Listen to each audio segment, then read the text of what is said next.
Senior صحافی ارشد شریف صاحب کا افسوسناک جو واقعہ ہوا، ان کا قتل ہوا، اس پہ اور یقیناً آپ سمیت ہم سب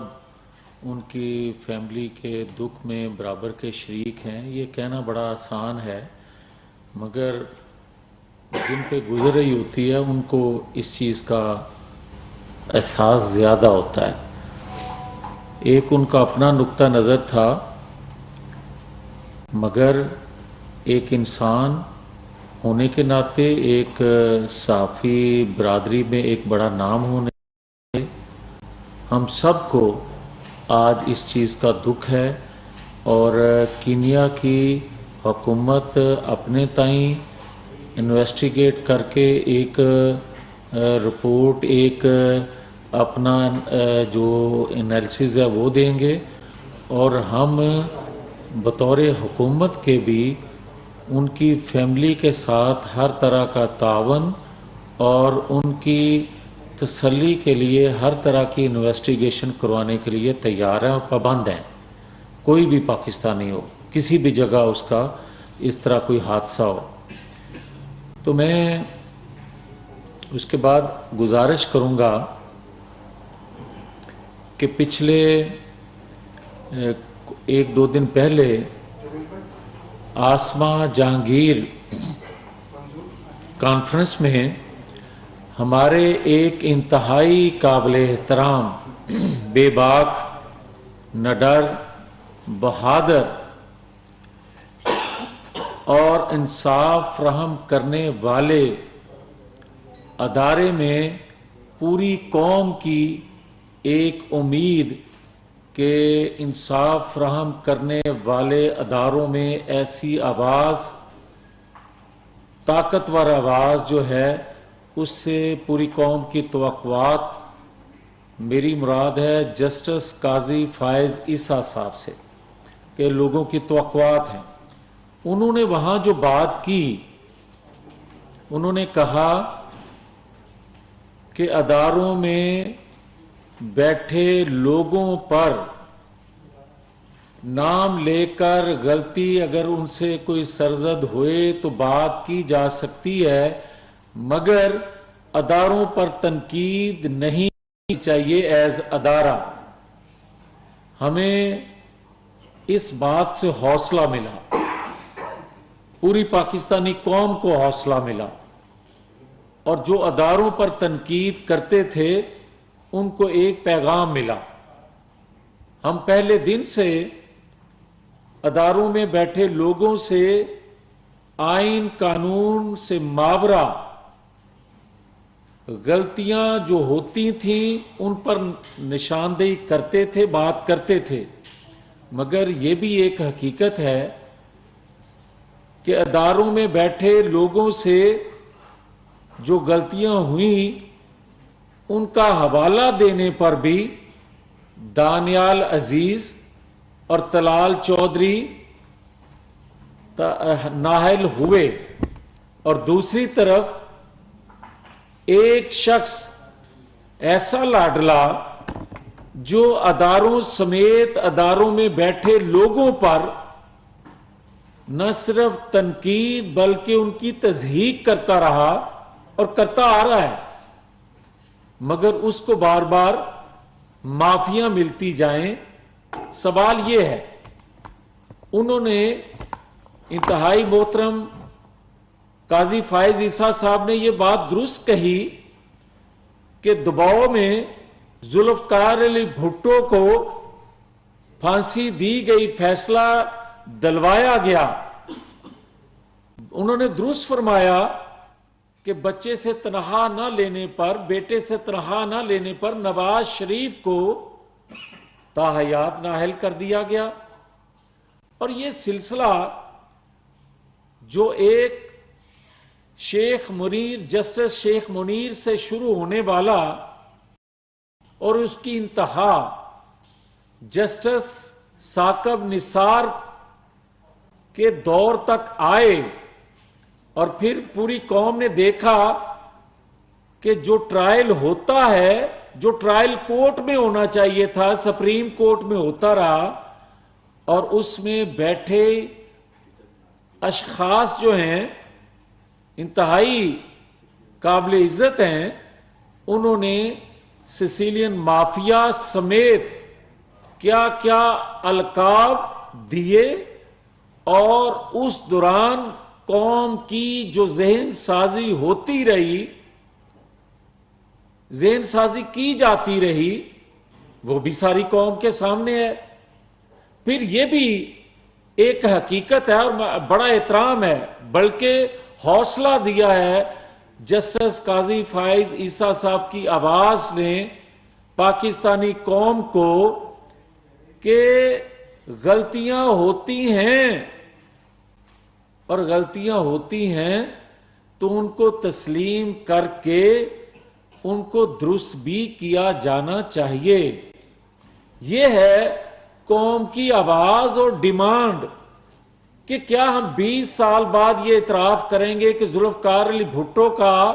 عدالتی قتل ہوا تھا؟ کیا ہم 6 سال بعد اقرار کریں گے کہ بیٹے سے تنخواہ نہ لینے پر نواز شریف کو تا حیات نااہل کرنا ناانصافی ہے؟ ٹرائل کورٹ میں جو کیس چلنا چاہیے تھا، سپریم کورٹ ٹرائل کورٹ بن گئی، اور ان کو اپیل کی جو سہولت قانون دیتا ہے وہ بھی نہ مل سکے، تو آج ایک لاڈلا جو کہتا ہے کہ 22 سال میں نے جدوجہد کی، نہیں، 22 سال اداروں میں بیٹھے لوگ اس کی پرورش اور اس کو پروان چڑھاتے رہے، اور پھر بھی وہ نتیجہ نہ دے سکا۔ مگر 22 سال نواز شریف کی جماعت کو توڑا جاتا رہا، 22 سال نواز شریف کی تذلیل، نواز شریف کو نااہل، نواز شریف کو جیل کے میں بند، نواز شریف کو جلا وطن کیا جاتا رہا، مگر اس کی جماعت کو توڑا نہ جا سکا۔ مگر نواز شریف کا جو علم اس نے آئین قانون کی پاسداری کا، جس نے پاکستان کے مسائل کا، پاکستان کو لاحق بیماری کا جو تشخیص کی، جو علاج بتایا، اس کو آج پاکستانی قوم مان رہی ہے، اداروں میں بیٹھے لوگ مان رہے ہیں، اور ہمیں بڑا فخر ہے کہ اداروں میں بیٹھی شخصیات وہ آواز بلند کر رہی ہیں جو حق سچ کی آواز ہے، جو آئین قانون کہتا ہے، وہ آواز جو پوری پاکستانی قوم 75 سال سے جد و جہد کر رہی ہے۔ تو میں یہ کہنا چاہتا ہوں کہ آج اگر بہت اچھا ہو کہ ہم جوڈیشل ریویو کی طرف جاتے، بہت اچھا ہوتا کہ اگر آج ہم جو اپیل دائر کی گئی ذوالفقار بھٹو کے حوالے سے اس پہ فیصلہ آئے، بہت اچھا ہو جو 7 سال سے پینڈنگ ہے نواز شریف کی اپیل، اس پہ بھی فیصلہ آئے۔ بہت اچھا ہو اگر 22 سال سے جو بے لگام شخص لاڈلا بار بار اداروں پر حملہ آور ہوتا ہے، اداروں میں بیٹھی شخصیات پر حملہ آور ہوتا ہے، اس کو بھی نوٹس کیا جائے تاکہ دوبارہ کوئی اداروں کی تضحیک نہ کر سکے۔ اور میری بڑی احترام سے گزارش یہ بھی ہے کہ ہم ہمیشہ یہ کہتے آ رہے ہیں اور سنتے بھی ہیں، بعض اوقات اچھی آواز سننے کو ملتی ہے، اور ہم بڑے معترف ہیں اس بات پہ کہ اس اداروں میں بیٹھے تمام لوگ نہیں، کچھ لوگوں سے غلطیاں ہوتی ہیں مگر ادارے بدنام ہوتے ہیں، اور کچھ لوگ بڑے بڑے فیصلے بھی کرتے ہیں، جس طرح شہید جسٹس سیٹھ وقار، جس طرح جسٹس شوکت صدیقی، اور میں نے جس طرح کہا انتہائی قابل احترام، انتہائی قابل احترام جسٹس قاضی فائز عیسیٰ، بے باک آواز، بہادر آواز، پوری قوم پیچھے کھڑی ہے ان کے۔ توقعات ہیں کہ انصاف دینے والا ادارہ اگر اس میں ایسی شخصیات ہوں تو کبھی اداروں سے کسی کو شکایت پیدا نہ ہو، مگر عالم تو یہ ہے کہ جسٹس سیٹھ وقار، جسٹس شوکت صدیقی، اور یہاں تک کہ جسٹس قاضی فائز عیسیٰ، انصاف دینے والے خود انصاف کے لیے کیا کیا مصیبتیں جھیلیں، اور اگر ان کو مصیبتیں جھیلنے کے بعد بھی انصاف نہ ملے تو پھر ہم جیسے لوگوں کا حشر کیا ہوگا، یہ سب کے سامنے ہے۔ اور آج ہمیں کوئی یہ کہے کہ جناب لانگ مارچ، بھائی صاحب یہ شخص جس کے پیچھے سے صرف سہولت کاری کم ہوئی، کوچ نے اپنا کام دکھانا تھوڑا کم کیا تو نااہلی پر کہتا رہا، پکارتا رہا پوری قوم کو کہ باہر آؤ باہر آؤ۔ چند درجن لوگ باہر آئے تو صورتحال کو بھانپتے ہوئے کہتا ہے واپس جاؤ واپس جاؤ۔ اسی دن کہنے لگ گیا، کوئی نکلتا تو واپس جاتا۔ اور اگر سہولت کار مکمل طور پر کوچ گھر چلا جائے تو یہ لانگ مارچ کی بات کرتا ہے، اس کی جماعت تاش کے پتوں کی طرح بکھرتی نظر آئے۔ یہ لانگ مارچ میں نظر آنے کی بجائے یہ جیل کی سلاخوں کے پیچھے لوگوں کو نظر آئے۔ جو کرتوت ہے اس کے، جو اس نے کیا ہے، یہ تو پاکستان کا پہلا شخص ہے سویلین، جو سویلین لوگوں کے متعلق دن رات کرپشن کے جھوٹے بیانات دیتا تھا، لوگوں کو چور ڈاکو کہتا تھا۔ اس کی سہولت کاری ہوتی تھی، اس کو کوئی نوٹس نہیں کرتا تھا، مگر خود پہلا سویلین ہے، 75 سالوں میں پہلا سویلین ہے جس پر کرپشن ثابت ہوئی، چوری ثابت ہوئی۔ مگر آج تک اس سے پہلے جتنے سویلین ہو گزرے، کرپشن کے، غداری کے چارجز بڑے آسان ہوتے ہیں لگانے، لگتے رہے، مگر آج تک کسی پر کوئی چیز ثابت نہ کی جا سکی۔ یہ واحد بندہ ہے جس پر الزام بھی کوئی اس سے پہلے نہیں لگاتا تھا، صرف کہتا تھا چیک کر لو اس کو، چیک نہیں کوئی کرتا تھا۔ اس کو صادق اور امین ثاقب نثار نے ڈکلیئر کیا، اور آج ثاقب نثار کا چہرہ دیکھیں، اس سے کوئی پوچھے کہ ثاقب نثار صاحب یہ جو آپ نے صادق اور امین، اور میں بار بار یہ بات کہتا ہوں، خدا نہ خواستہ خدا نہ خواستہ خدا نہ خواستہ ہمارے جذبات، دینی جذبات جو مجروح ہوتے ہیں اس لفظ سے، وہ اس لیے کہ یہ انبیاء اکرام رسول کریم صلی اللہ علیہ وآلہ وسلم کے علاوہ کوئی صادق اور امین نہیں ہو سکتا۔ اور جس بد کردار کو ثاقب نثار کہتا رہا کہ یہ صادق اور امین ہے، اور اس کی چوری آج تھوڑی سی کوچ نے قوت اس کی کم ہونے کی وجہ سے آج یہ اس کی ثابت ہو گئی ہے۔ ابھی تو منی لانڈرنگ کیس باقی ہے، فیصلہ ہونا چاہیے۔ ابھی تو اس کے کرپشن کے کیسز موجود ہیں،